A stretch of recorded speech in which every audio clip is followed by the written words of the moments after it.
bloque en Entre Líneas decíamos que íbamos a hablar del transporte, sí.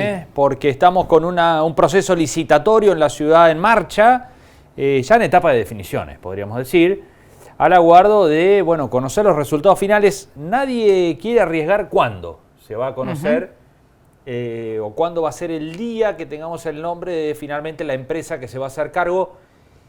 Por un tiempo un poco particular establece el pliego, ¿no? 83 meses. Sí. Que viene a ser algo así como 6 años y 11 meses. Más una prórroga que podría otorgar el Ejecutivo Municipal por 36 meses más. Por lo cual daría casi 10 meses de contrato a la empresa que gane esta licitación, esta compulsa. Bien. Una novedad de último momento, vamos a escucharlo y a verlo al secretario de Servicios Públicos, Marcelo Brezán.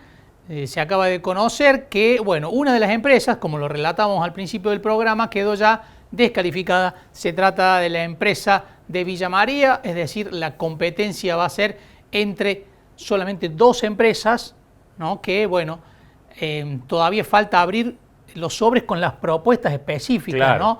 Conocer qué han ideado como sistema de transporte para la ciudad. Pero lo escuchamos a Marcelo Brezán, el secretario de Servicios Públicos de la Municipalidad. Bueno, Marcelo, lo primero es conocer un poco en qué momento está el proceso de licitación. Se abrieron los sobres a comienzos de esta semana, el primer sobre, y había una serie de impugnaciones. ¿Hubo resolución con respecto a eso?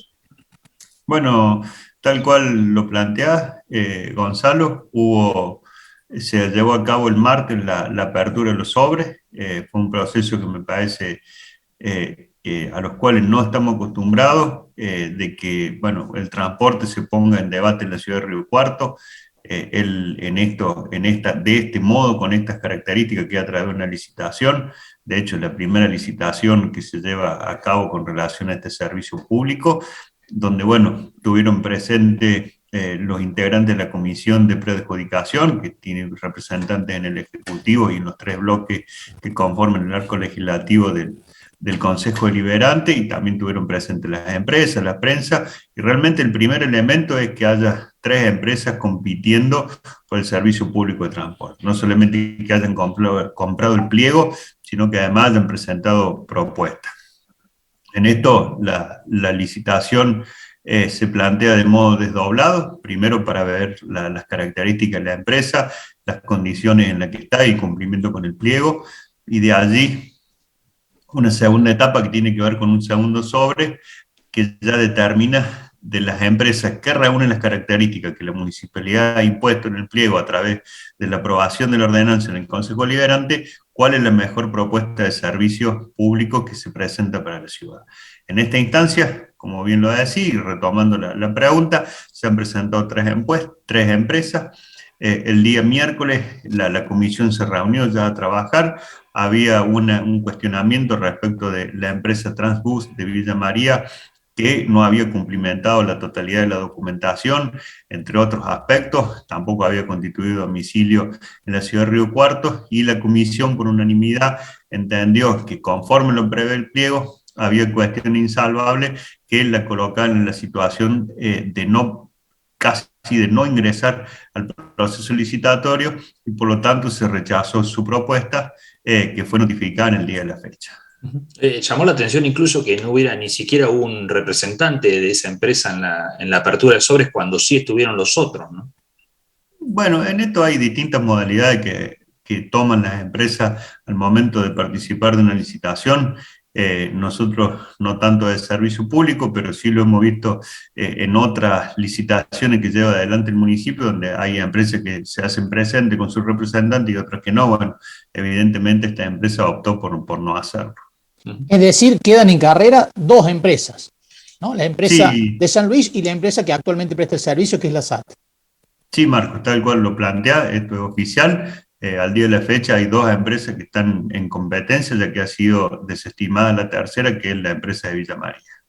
¿Cómo sigue el proceso? Bueno, justo. Bueno, la comisión va a seguir trabajando. Las empresas han tomado vista de los expedientes, tienen un plazo para presentar las impugnaciones que crean conveniente o ampliar las que ya existen. lo mismo que hay un plazo para que aquellas empresas que se encuentran impugnadas pueden efectuar su descargo, su defensa, y luego la comisión, ya con todos estos elementos, resuelve sobre las impugnaciones qué empresa o qué empresas continúan en el proceso licitatorio y la fecha para la apertura del segundo sobre que contiene la propuesta técnica, concretamente. ¿Y para esto hay plazos, Marcelo? Hay plazos establecidos hasta el miércoles de la semana que viene y jueves la primera hora para que presenten las impugnaciones, y a partir de allí ya la comisión determinará el momento que salga la resolución, y ya con dicha resolución la fecha de la apertura del segundo sobre. El hecho, Marcelo, de que hayan venido dos empresas y que hayan presentado una propuesta en los términos en que lo hicieron, ¿no? Que por lo menos hasta ahora se ve que están en decisión de competir seriamente por el servicio. ¿Le genera expectativas al gobierno en cuanto a que la calidad del servicio sea mejor y se note rápidamente de parte de los usuarios? Bueno, nosotros cuando comienza el proceso licitatorio, que empezó por el año pasado, decimos empieza el proceso porque fue con un puntapié inicial, por así decirlo, del Consejo Deliberante a través de la audiencia pública, en el cual, bueno, hubo más de 80 participantes y demás. La etapa de escucha y la decisión del gobierno fue una mayor participación posible para hacer un pliego lo más rico posible, lo más atractivo, entendiendo que hay una vieja discusión que se da de que cuándo es el momento para que compitan las empresas con relación a qué servicio brindar. Y es precisamente esto, es a través de la licitación, donde no es ni más ni menos que un método de selección de empresas, donde las mismas compiten para quedarse con la concesión del servicio público de transporte. Así que en esto nosotros hicimos todos los esfuerzos para que sean la mayor cantidad de empresas las que compiten, y que sin duda, cuando se toma conocimiento de que va a haber varias empresas interesadas, de que varias empresas ya compraron el pliego, no tengo duda que eleva el nivel de la prestación de quien va a competir con la intención de quedarse con el servicio. Así que me parece que en eso el objetivo está cumplido. Bueno, se va a notar además porque va a haber un esquema distinto de transporte en la ciudad, ¿no? Tal como lo define el pliego. Sí, tal cual. En eso nosotros siempre lo hemos venido diciendo, Gonzalo, de que realmente entendíamos de que el servicio que se venía prestando por diversas situaciones y por los años que llevaba de desgaste se ha ido emparchando, y observábamos todo, no es que alguien descubrió esta situación, ni mucho menos, de que había muchas zonas en las cuales había superposición de líneas, superposición de horario, lo que implicaba que había otros lugares que se encontraban sin prestación de servicio o con un servicio de baja calidad en cuanto a la frecuencia, los horarios y demás. Bueno, ahora se planteó un esquema nuevo en cuanto a los horarios, se hizo más equitativo, sin dejar de descuidar los centros neurálgicos, como es el centro de la ciudad, por la característica comercial que tiene la ciudad, y la universidad, porque también por la afluencia casi normal de pasajeros del que usan el servicio público de transporte, pero con una distribución territorial, pensando en que cada ciudadano en los barrios, de acuerdo a una densidad poblacional lógica, no tenga que caminar más de 5 cuadras para usar el servicio público de transporte. Así que bueno, como una de las aristas que podemos mencionar de mejoramiento del servicio.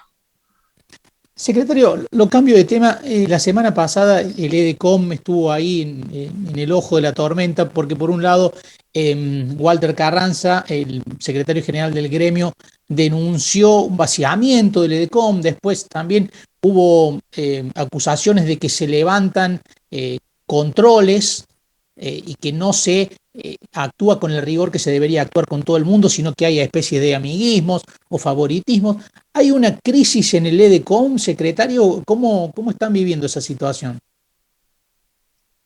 Como primera medida, bueno, ya estos días estuvo dando nota y explicaciones públicas a la presidenta del ente. En eso, coincidente con lo que ella ha planteado, la situación ha sido puntualmente en el área de tránsito, porque bueno, cuando hablamos del ente de prevención y control ciudadana, sin duda que incluimos desde bromatología, la guardia equina, el servicio de de cámaras, tenemos los lugares de castración, la quinta donde se alojan los animales, tenemos el área de ambiente, de zoonosis, o sea, es un ente totalmente abarcativa. El problema puntual se suscitó en el área de tránsito, en el cual nosotros somos coincidentes con el planteo que hicieron de necesidad de aumentar la cantidad de inspectores que trabajan en el área, de personal que es necesario dotarlo, porque también advertimos que se han ido desguarneciendo los recursos humanos del área de tránsito por distintos factores que tienen que ver desde la muerte producida en algunos casos durante la etapa del COVID, como hasta jubilaciones que se han venido dando. Y bueno, me parece que ahora claramente hay una decisión del gobierno de fortalecer esa área, como de todas las áreas que se vienen trabajando en el ente de prevención y salir de esta situación. Es decir, que va a haber más personal. Sí, tal cual, Gonzalo. Se están planteando varios esquemas que, bueno, la presidenta del ente junto con el directorio más o menos lo han manifestado a grandes rasgos, y entendemos que la semana entrante se van a dar a conocer mayores definiciones, pero me parece que debe ser el propio directorio del ente quien debe hacer los anuncios correspondientes. Muy bien, secretario, muchísimas gracias.